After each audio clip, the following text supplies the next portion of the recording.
श्री विष्णु स्वामी संप्रदाय के अनुयायी सुदृढ़ विचार एवं गंभीर मति वाले श्री ज्ञानदेव जी हुए।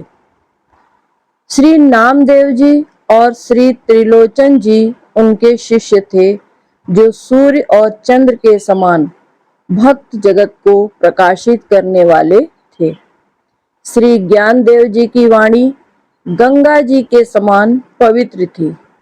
उनकी काव्य रचना, गीता की टीका, ज्ञानेश्वरी एवं अभंगा देवी तो मानो भगवत प्रेम की खान ही थी। आचार्यों तथा हरि भक्तों का आप में अपार बल था। आप सभी को आनंदित करने वाले थे। श्री पृथु जी की अर्चन पद्धति के अनुसार उपासना करने वाले परम प्रसिद्ध श्री वल्लभाचार्य जी इसी संप्रदाय में हुए। वे नवधा भक्ति को प्रधान मानकर सुदृढ़ भाव से भगवत सेवा करते थे। उनके मन, वाणी और कर्म से भगवान के चरणों में प्रीति थी। नमस्ते, मैं शैलजा अपने आपके चैनल पर आपका हार्दिक स्वागत करती हूँ। आशा करती हूँ आप सब स्वस्थ एवं प्रसन्न होंगे। आज हम श्री ज्ञानदेव जी के कथा का श्रवण करेंगे। श्री विष्णु स्वामी संप्रदाय के अनुयायी अति ही गंभीर बुद्धि वाले श्री ज्ञानदेव जी नामक संत थे। इनके पिताजी श्री विट्ठल पंत ने गृहस्थ आश्रम को त्याग कर संन्यास ले लिया और श्री गुरुदेव से झूठ बोल दिया कि मेरी स्त्री ही नहीं है, मैं गुरु करना चाहता हूँ। बाद में स्त्री ने सन्यासी होने की बात सुनी, तब वह आई और उसने उनके गुरु से सब बात कही। तब गुरुजी ने जाना कि इसने मिथ्या बोलकर, झूठ बोलकर मुझसे सन्यास लिया है। स्त्री ने कहा, प्रभु आप इनका हाथ पकड़कर मेरे साथ कर दीजिए। इस प्रकार वह उन्हें घर ले आई। इससे कुटुंबी लोग अत्यंत रुष्ट हुए और इन्हें उन लोगों ने जात पात से बाहर निकाल दिया। अब ये समाज से अलग रहने लगे, परंतु इनके मन में किसी भी प्रकार का दुख नहीं था, क्योंकि इन्होंने गुरु की आज्ञा से पुनः गृहस्थ आश्रम में प्रवेश किया था। श्री विट्ठल पंत के द्वितीय पुत्र श्री निवृत्तिनाथ के छोटे भाई श्री ज्ञानेश्वर का जन्म संवत 1332 विक्रम भाद्र कृष्णमा अष्टमी की मध्यरात्रि में हुआ था। जब ये 5 वर्ष के थे, तभी इनके माता पिता धर्म मर्यादा की रक्षा के लिए त्रिवेणी संगम में अपने शरीरों को छोड़कर इहलोक से चले गए थे। श्री ज्ञानेश्वर से छोटे सोपान उस समय 4 वर्ष के थे और सबसे छोटी बहन मुक्ताबाई 3 वर्ष की थी। इस तरह से ये चारों बालक बचपन में ही माता पिता के बिना अनाथ हो गए थे। परंतु इनका चरित्र देखने से ऐसा मालूम होता था कि ये चारों भाई बहन इस प्रकार बाह्यतः अनाथों की सी अवस्था में ही नाथों के नाथ सकल लोकनाथ का कार्य करने के लिए आए हुए महान आत्मा थे। ये मात्र पितृविहीन बालक कच्चा अन्न भिक्षा में मांग कर लाते और उससे जीवन निर्वाह करते हुए सदा भगवत भजन, भगवत कथा, कीर्तन और भगवत चर्चा में ही अपना समय व्यतीत करते थे। इनके सामने बड़ी से बड़ी कठिनाई इनके उपनयन संस्कार न होने की थी। उसके लिए आलंदी के ब्राह्मण इन्हें सन्यासी के लड़के जानकर अनुकूल नहीं थे, परंतु इनके साधु जीवन का प्रभाव उन पर दिन प्रतिदिन अधिक पड़ रहा था और जब विट्ठल पंत तथा रुक्मणी बाई ने अलौकिक रूप से अपना देह विसर्जन कर दिया, तब तो उन ब्राह्मणों पर इनका और गहरा प्रभाव पड़ा। उनके हृदय में इन बालकों के प्रति सहानुभूति उत्पन्न हो गई और उन्होंने इन्हें सलाह दी कि तुम लोग पैठण जाओ। वहां के विद्वान शास्त्रज्ञ यदि तुम्हारे उपनयन की व्यवस्था कर देंगे तो हम लोग भी उसे मान लेंगे। अतः ये लोग पैदल यात्रा करके भगवान नाम संकीर्तन करते हुए पैठण पहुंचे। वहां इनके लिए ब्राह्मणों की सभा हुई, परंतु सभा में यही निश्चय हुआ कि इन बालकों की शुद्धि और किसी तरह भी नहीं हो सकती। केवल एक उपाय है और वह यही है कि अपने ऊपर हंसने वालों को और देह दृष्टि तथा लोक लाज को त्याग कर ये लोग कुत्ते, चांडाल और गौ समेत सबको भूमि पर लेटकर प्रणाम करें और इस प्रकार की भगवान की अनन्य भक्ति करें। इस निर्णय को सुनकर चारों भाई बहन संतुष्ट हो गए। निवृत्तिनाथ ने कहा, ठीक है। सोपान और मुक्ता ने कहा, यह बड़े आनंद की बात है। और ज्ञानेश्वर गंभीरता पूर्वक बोले, आप लोग जो कहें स्वीकार है। वहां से चारों भाई बहन लौटने को ही थे कि कुछ दुष्टों ने उनसे छेड़छाड़ आरंभ कर दी। ज्ञानदेव से किसी ने पूछा, तुम्हारा क्या नाम है? उत्तर मिला, ज्ञानदेव। पास ही एक भैंसा था और उसकी ओर संकेत करके एक भले आदमी ने इनको ताना मारा कि यहाँ तो यही ज्ञानदेव है।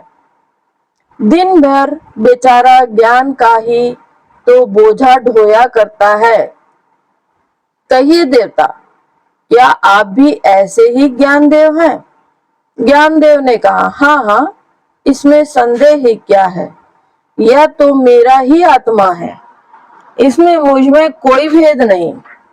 यह सुनकर किसी और ने भी छेड़ करने के लिए भैंसे की पीठ पर सटासट 2 साँटे लगा दिए और ज्ञानदेव से पूछा, ये साँटे तो तुम्हें जरूर लगे होंगे। ज्ञानदेव ने कहा, हाँ, और अपना बदन खोलकर दिखला दिया। उस पर साँटों के चिन्ह थे, परंतु इस पर भी उन लोगों की आंखें नहीं खुली। एक सज्जन बोले, यह भैंसा यदि तुम्हारे जैसा ही है तो तुम जैसा ज्ञान की बात कहते हो वैसे ही इससे भी कहलवाओ।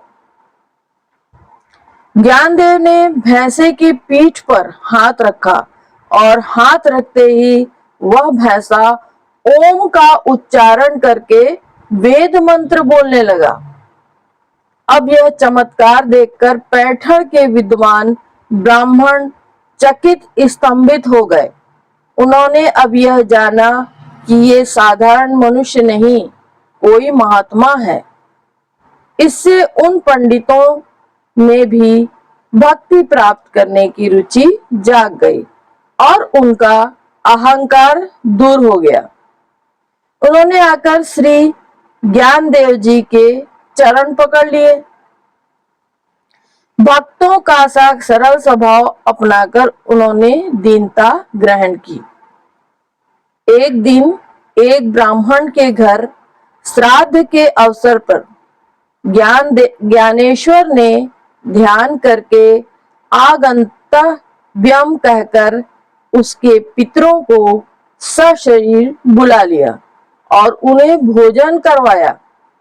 इस प्रकार इनकी अद्भुत सामर्थ्य देखकर पैठण के लोग इन पर मुग्ध हो गए और इनके पास आ आकर इनसे भगवान नाम कीर्तन और भगवत कथा श्रवण करने लगे। धर्मज्ञ ब्राह्मणों ने बड़ी नम्रता के साथ इन्हें शुद्धि पत्र लिखकर दे दिया। इसके पश्चात कुछ काल तक चारों भाई बहन पैठण में ही रहे। वहां ये लोग गोदावरी में स्नान करते, वेदांत की चर्चा करते, भगवान नाम का संकीर्तन करते, पुराणों का पठन करते और पैठण वासियों को भगवत भक्ति का मार्ग दिखाते।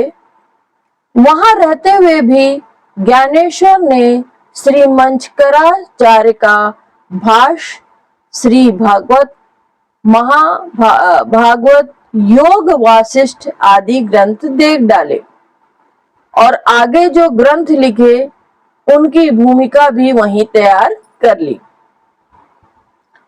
इस प्रकार कुछ काल तक पैठण वासियों को अपना अपूर्व सत्संग लाभ कराकर श्री ज्ञानेश्वर आदि ब्राह्मणों का दिया हुआ वह शुद्धि पत्र लेकर आले नामक स्थान से होते हुए नेवा से पहुंचे। इसी नेवा से में ज्ञानेश्वर महाराज ने गीता का ज्ञानेश्वरी भाष्य कहा, जिसे सच्चिदानंद जी ने लिखा। नेवासे से कुछ काल के लिए श्री ज्ञानेश्वर आदि चारों भाई बहन आलंदी चले गए। वहां के लोगों ने इस बार उनका बड़े आदर और प्रेम के साथ स्वागत किया। फिर जब ज्ञानेश्वर महाराज अपने भाई बहनों के सहित नेवा से लौट आए, तब उन्होंने सद्गुरु श्री निवृत्तिनाथ के सामने गीता का स्वानुभूत भाष्य कहना आरंभ कर दिया। उस समय तक श्री निवृत्तिनाथ 17 वर्ष के थे, श्री ज्ञानेश्वर 15 वर्ष के थे, सोपान देव 13 वर्ष के थे और मुक्ताबाई 11 वर्ष की हो चुकी थी। ज्ञानेश्वर महाराज ने अपने इन बाल जीवन में जो जो चमत्कार दिखलाए, उनमें सबसे बढ़कर चमत्कार तो यह ज्ञानेश्वरी ग्रंथ ही है, जिसे उन्होंने केवल 15 वर्ष की अवस्था में लिखाया था। संवत 1347 विक्रम में यह ज्ञानेश्वरी ग्रंथ पूर्ण हुआ था। इसके बाद श्री ज्ञानेश्वर ने तीर्थ यात्रा आरंभ की। यात्रा में गुरु निवृत्तिनाथ, सोपान देव, मुक्ताबाई भी साथ थे।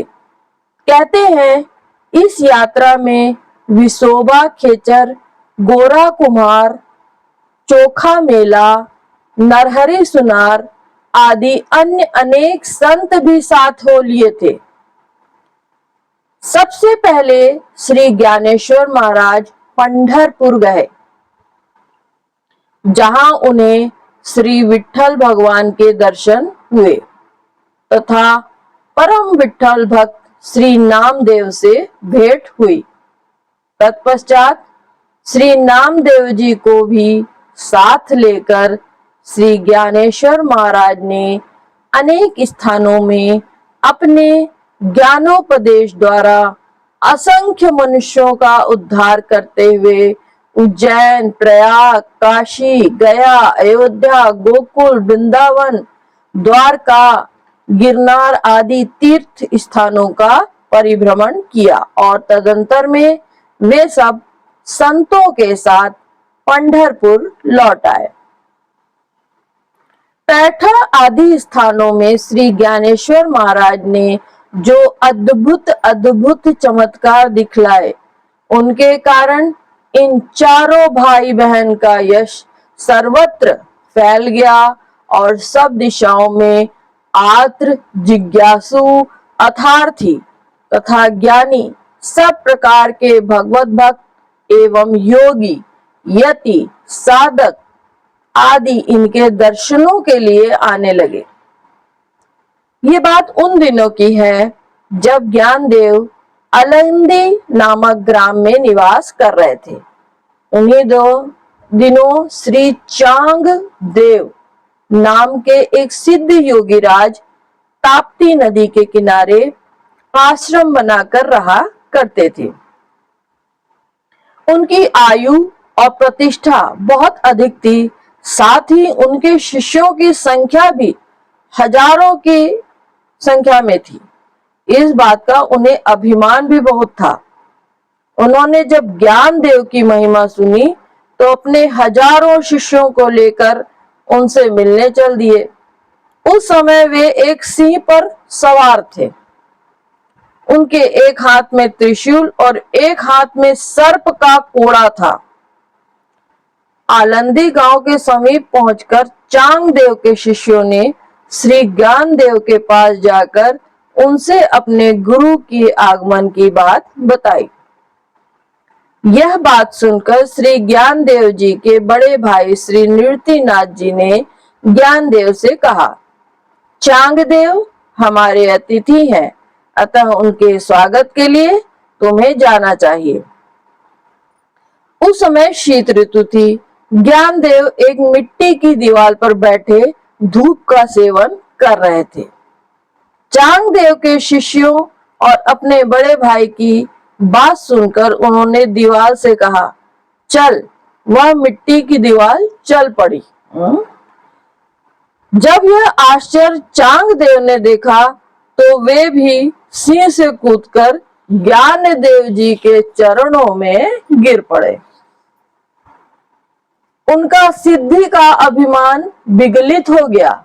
उन्हें लगा कि सिंह तो चेतन प्राणी है, उसे वश में करना बहुत बड़ी बात नहीं है, परंतु ज्ञानदेव की महिमा तो अपार है। उन्होंने तो जड़ दीवार को ही चेतन बना दिया। श्री ज्ञानदेव जी ने उन्हें उठाया। उनकी कृपा दृष्टि पड़ते ही चांगदेव में भक्ति का संचार हो गया। उनकी आंखों में प्रेमाश्रु भर आए और शरीर में रोमांच हो आया। इस प्रकार श्री ज्ञानदेव जी ने बहुत से लोगों को भगवत भक्ति का उपदेश देकर उन्हें भगवत सम्मुख किया।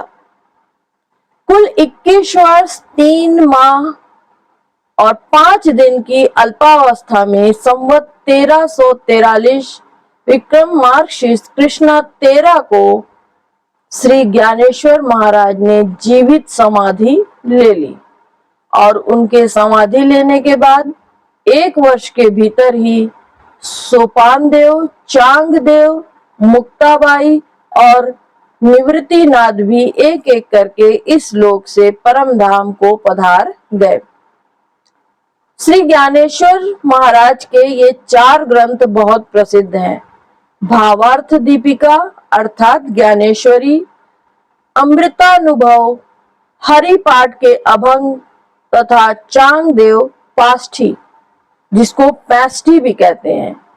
इनके अतिरिक्त उन्होंने योग वशिष्ठ पर एक अभंग वृत्त की टीका भी लिखी थी और वह अभी तक उपलब्ध नहीं हुई है।